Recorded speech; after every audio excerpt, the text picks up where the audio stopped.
dito ay naghahalo ang hydraulic at gear oil niya. Kung mapapansin nyo, hindi gear oil ang lumalabas, hydraulic. Dapat gear oil yung laman yan.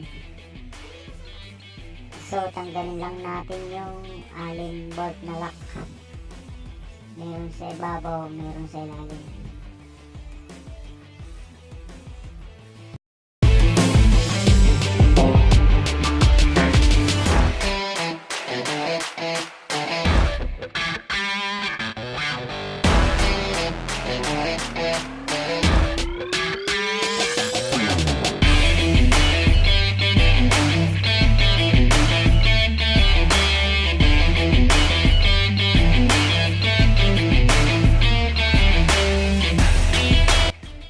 Ito yung brake system niya guys, hydraulic ang nagsusupply dyan.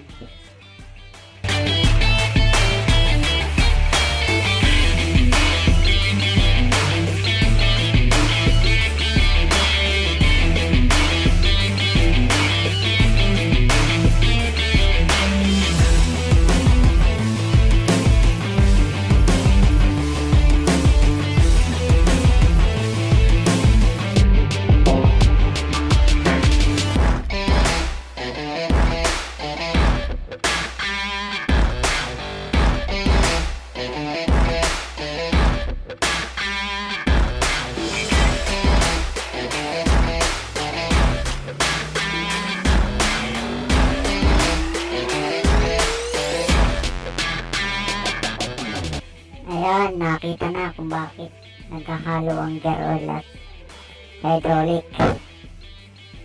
Ito guys, sira ang o-ring. Papalitan lang natin to guys ng bago.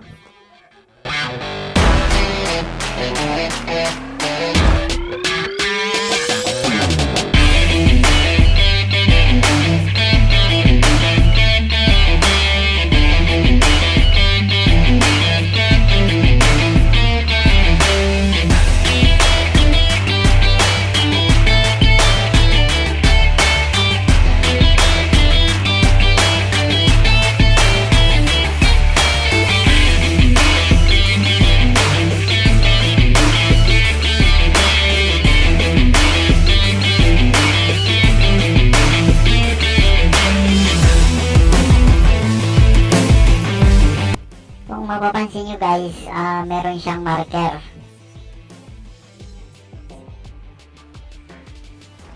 Itatapat nyo lang yan dito kasi meron din ditong marker.